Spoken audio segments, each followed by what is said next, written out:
Every tradition that has ever built its authority around the management of what happens after death has relied on a single premise, that the moment following the dissolution of the material body will be a moment of judgment, a reckoning, a review of the life just completed by an authority external to the soul itself, delivering a verdict that determines what comes next. The tradition varies on the details, the scales of Ma'at weighing the heart against the feather of truth, the bodhisattvas assessing the karma accumulated across lifetimes, the divine throne before which the soul stands, to hear its eternal sentence, but the premise is consistent. After death, you will be judged, and institutional tradition claims authority over your spiritual life because it claims to know. Over your spiritual life claims that authority precisely because it claims to know the criteria by which you will be judged, and the means by which the judgment can be influenced in your favor. The Gnostic tradition looked at that premise and said, you have the mechanics of the post-mortem encounter right, but you have the nature of it entirely wrong. Something happens. Something does happen at the moment the material form dissolves. Something does encounter the departing soul as it begins to move through the intermediate realm between the material world and the pleroma. But what encounters the soul is not a judge, and what happens is not a judgment. What encounters the soul is a mirror, reflection of the self, and what the mirror shows is not a verdict delivered from outside, but a recognition arising from within. The specific quality of self-knowledge the soul has developed during its lifetime of embodied existence, reflected back to it with a clarity that the material world's archon filtering had always prevented. Shadow and fog. This is the Gnostic teaching on what actually happens after death, not judgment, self-revelation, not the external assessment of a divine authority determining the soul's eternal fate. A meeting of sunrise and storm, the soul's own developed quality of recognition encountering the full range of what it has become without the archon filters that normally manage what the soul is permitted to see about itself, without the identity narratives that normally mediate between the soul and the direct perception of its own nature through the ripple, without any of the psychic protective mechanisms that embodied existence makes available and that genuine gnosis was always working to make unnecessary. After death, the soul sees itself clearly, beyond the blur, and what it sees, the quality of self-knowledge it has genuinely developed, the degree of genuine recognition of the pneumatic spark it has cultivated, the specific relationship between its accumulated gnosis and the archon mechanisms it navigated, determines with the precision of a mirror what comes next. Tonight we go into the Gnostic account of the post-mortem encounter completely, what the soul actually faces. 7 grand gates of judgment, far more demanding than any external judgment could be, and what the specific preparation for this encounter consists of, preparation that the tradition understood as the most practically urgent work available to any embodied soul. The Pistis Sophia provides the most detailed account in all of Gnostic literature of the specific encounter the departing soul faces in the intermediate realm. It describes a sequence of meetings, encounters with the archon powers at each level of the 7 heavens in which each archon makes its claim, and the soul either has or does not have the specific quality of recognition required to meet the claim. But the Pistis Sophia is clear that these encounters are not arbitrary tests administered by external powers with no connection to the soul's development. They are the precise reflection of the soul's own inner state, the specific quality of its relationship with the archon mechanisms during embodied life, mirrored back to it by the archon powers that administered that relationship. Throughout the lifetime, the archon of desire does not impose arbitrary desire on the departing soul. It shows the soul exactly how identified with desire the soul was during its lifetime, how much of its attention and energy and its interior orientation was consumed by the archon mechanism of compulsive reaching, and how much was freed by recognition. The encounter with the archon of desire is the soul encountering the precise measure of its own liberation from desire or its continued capture by it. This is why the encounter is experienced differently by different souls. The soul that has developed genuine gnosis with respect to desire, that has practiced, repeatedly and honestly, the recognition of desire as an archon mechanism, rather than a genuine need, encounters the archon of desire and finds that the archon's claim has no purchase. The recognition During embodied life is the same recognition that dissolves the Archon's post-mortem claim. The soul passes. Gnostic archive. The soul that has not developed that recognition encounters the Archon's claim as the most vivid and most compelling version of the desire that was never genuinely seen through during the lifetime. The mirror shows not a moral verdict, but an accurate reflection of the degree of genuine recognition the soul actually achieved. And the Archon system responds to that reflection by administering what the reflection indicates. The soul that was captured by desire returns to the conditions in which desire operates, not as punishment, as the precise continuation of the unfinished work. The Gospel of Mary gives the soul's ideal response to each Archon encounter a precision that no other Gnostic text matches. When the soul ascending through the intermediate realm meets the power of darkness, it says, "I recognized you. You did not recognize me. I served you as a garment. You did not know me." When it meets the power of desire, it says, "I saw you. You did not see me. Wherever I wore you as clothing, you did not know me." When it meets ignorance, it says, "I know that you did not recognize me. But I did recognize that the world is to be dissolved, both the earthly things and the heavenly." When it passes through the excitement of death, it declares, "I was not dominated by you.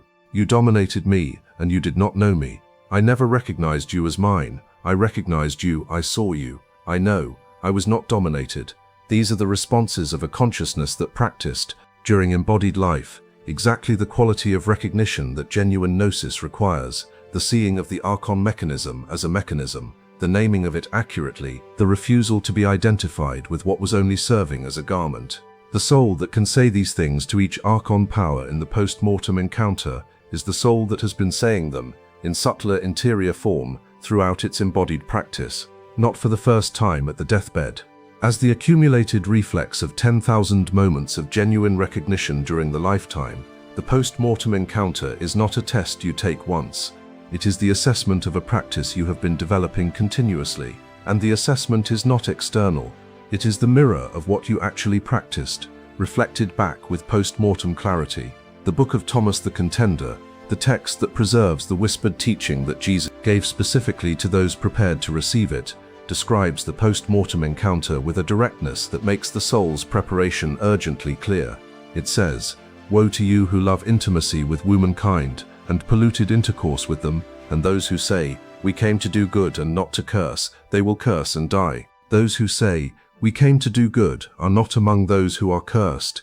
These will be given over to the prince of the powers that rule, who will be tossed back and forth, who never find rest, according to the seasons, until he is free of the frenzy of the powers, and is with them and is without them, tossed back and forth, never finding rest."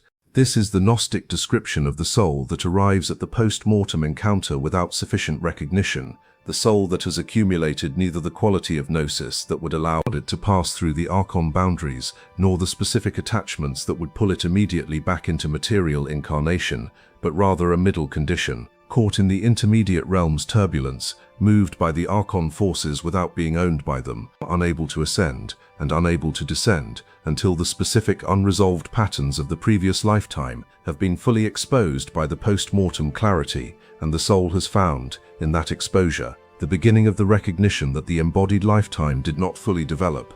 This is the tradition's most compassionate and most sobering teaching simultaneously. Compassionate because it confirms that the process continues beyond death, that no single lifetime of imperfect practice closes the door on further development. Sobering because it describes the specific quality of the intermediate realm's experience for the soul that did not develop sufficient recognition during the lifetime. Not peace, not judgment, not the clear consequence of a verdict delivered, turbulence. The motion of a consciousness that is still being moved by Archon forces it did not develop sufficient recognition to see through. I have created a free guide to accompany this teaching. It is called What Happens After Death, a Gnostic practitioner's guide to the post-mortem encounter. Inside you will find the specific preparation practices drawn from the Pistis Sophia, the Gospel of Mary, and the Book of Thomas the Contender for developing, during embodied life, the quality of recognition that the post-mortem mirror will reflect back. The link is in the description below. The practical preparation the Gnostic tradition recommends for the post-mortem encounter is the same practice it recommends for every dimension of the Gnostic path, but with the specific motivation that the post-mortem account provides clarified to its full urgency. The practice is the recognition of the Archon mechanisms during embodied life, the consistent, patient, honest application of genuine seeing to every form of desire, fear, identity, and spiritual pride that arises in the ordinary moments of ordinary experience, not as a moral exercise, as the specific development of the recognition that will be the soul's only effective resource at the post-mortem boundary. Every moment of genuine recognition during embodied life is a rehearsal for the post-mortem encounter. Every moment in which you see desire as a mechanism rather than being consumed by it. Every moment in which you see fear as an Archon construction rather than an accurate assessment of reality. Every moment in which you see the identity narrative as a story rather than a truth. Each of these is the soul saying, in the interior language of genuine gnosis, I recognized you. You did not recognize me. Each of these is the accumulation of the specific reflex that the post-mortem encounter requires. And the accumulation is not linear, it does not simply build toward a single threshold. Each genuine recognition strengthens the capacity for the next genuine recognition, and that strengthened capacity makes the next recognition more available, and that availability makes the practice more natural, and the natural practice becomes the reflex that meets the post-mortem mirror with the response that allows the soul to pass. You will not be judged after death, you will see yourself clearly. And what you will see is what you practiced seeing during the lifetime that preceded the clarity. Practice now, with the specific urgency that the Gnostic account of the post-mortem encounter provides, not as fear of punishment, but as the recognition that the practice you develop now is precisely the quality of consciousness you will bring to the most important encounter of the soul's journey. The mirror is coming. Let what it shows be what you have genuinely developed. Subscribe to the Gnostic Archive, where we prepare for the mirror together, week by week through the practices the tradition preserved for exactly this purpose. The Zostrianos gives the post-mortem mirror teaching its most technical and most practically useful formulation. It describes the soul's ascent through the Archon levels, not as a series of discrete encounters with separate powers, but as a continuous process of self-revelation, a progressive clarification of what the soul actually is, as the Archon filters that normally manage the soul's self-perception are successively removed. At each level of the ascent, one more layer of the Archon filtering is stripped away, and what is revealed beneath each layer is not always comfortable. The soul that has been maintaining a self-image of spiritual advancement throughout its embodied practice encounters in the post-mortem clarity, the precise measure of the gap between the self-image and the actual quality of recognition developed. The soul that has been sustaining a spiritual identity built on Gnostic knowledge rather than genuine gnosis encounters in the clarity, the specific distinction between knowledge about and direct knowing, and the distinction seen with post-mortem precision, is devastating in exactly the way that the Gnostic tradition warned it would be. This is why the tradition's most consistent practical instruction was not to pursue gnosis but to pursue honesty. The soul that has been ruthlessly honest with itself about the gap between its self-image and its actual quality of recognition. The soul that has practiced, in the ordinary moments of embodied life, the same stripping away of self-flattering narrative that the post-mortem mirror will perform without consultation, is the soul that arrives at the post-mortem encounter already familiar with the territory. It has already seen the gap. It has already begun the work of closing it through genuine practice, rather than through the spiritual identity that the Archon system provides as a substitute for the practice. The post-mortem mirror shows it something it has already seen, in less vivid form, throughout the embodied practice, and because it has already seen it, it is not destabilized by the clarity. It can meet the Archon's claim at each boundary with the genuine recognition that the honest practice has developed, rather than with the spiritual identity that the dishonest practice was maintaining as a substitute. Practice honesty about the gap between self-image and actual recognition, not as self-criticism. The tradition was consistent that self-criticism is itself an Archon mechanism, a form of the soul's investment in its own story that serves the Archon system as readily as self-congratulation does. As the simple, clear-eyed willingness to see the difference between what you believe your practice is producing and what it is actually producing, between the quality of recognition you think you have developed and the quality of recognition that is actually available when the Archon mechanisms push hardest against the practice. That honest seeing, practiced consistently, applied with the same precision that the post-mortem mirror will apply it, is the most effective preparation available for the encounter that no soul avoids. The mirror is coming. Let what it shows be what you have genuinely seen about yourself already. Subscribe to the Gnostic Archive, where we practice the honest seeing together, week by week, because the practice is the preparation and the preparation is available now. The preparation for the post-mortem mirror has one final dimension that the tradition preserved in a form so simple that it is easy to overlook in the search for more complex preparation methods.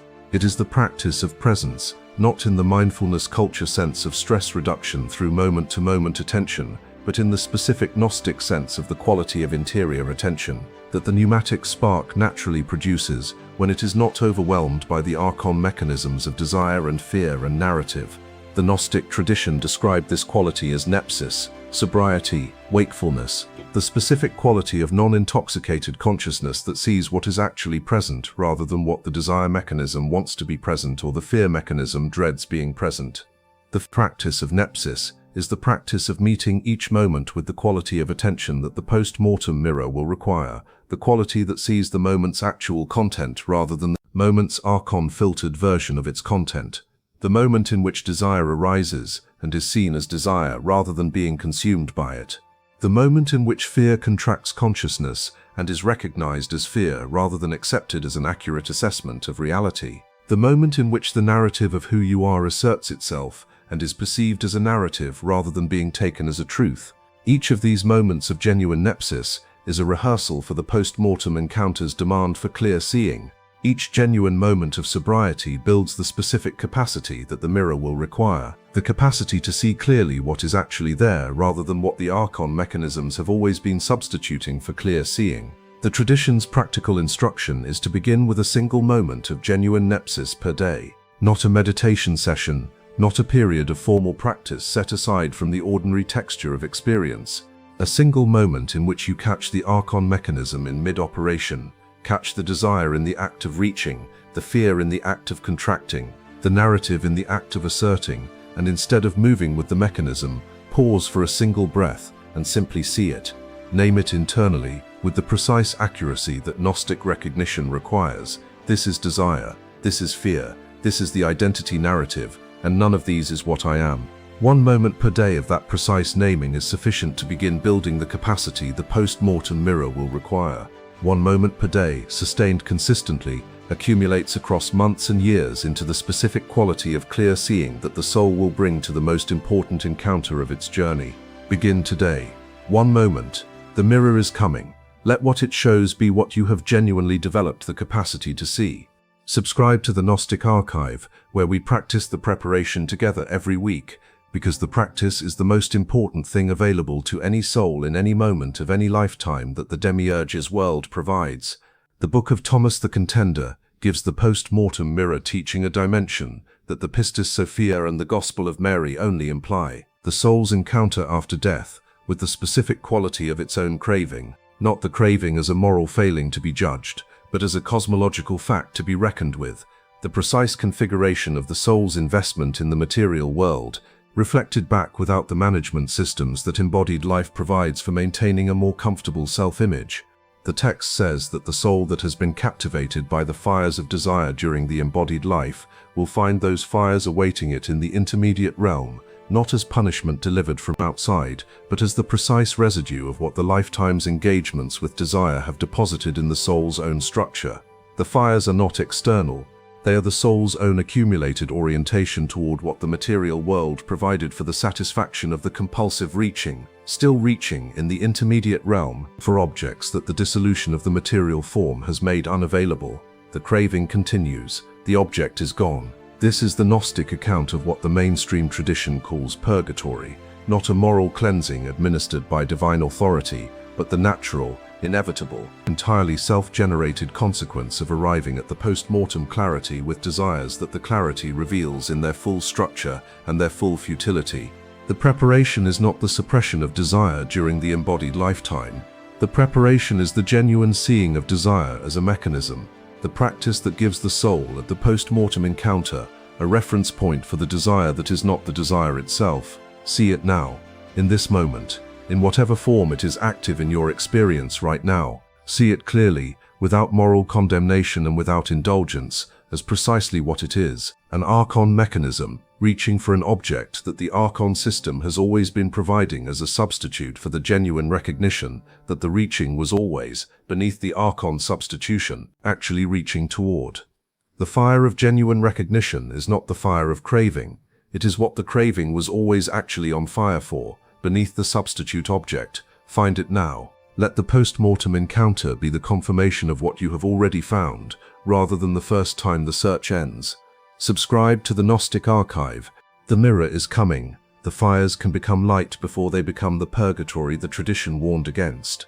The Coptic Gnostic text called Melchizedek, one of the more obscure Nag Hammadi documents, but one that carries a specific teaching on the nature of the post-mortem encounter that the better-known texts only partially develop, describes the soul's arrival at the post-mortem clarity in terms of what it calls the garments of light. The soul that has developed genuine gnosis during its embodied lifetime arrives at the post-mortem encounter already wearing the garment of light, the specific quality of pneumatic recognition that constitutes its genuine orientation toward the pleroma.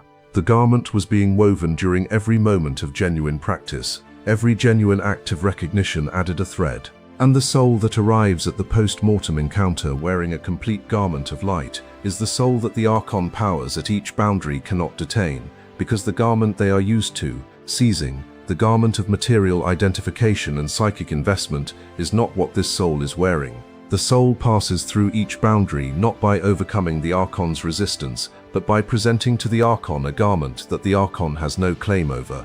Weave the garment now, in the ordinary moments of ordinary life, one thread of genuine recognition at a time. The post-mortem encounter is the moment you will want it to be complete. Subscribe to the Gnostic Archive. We weave it together.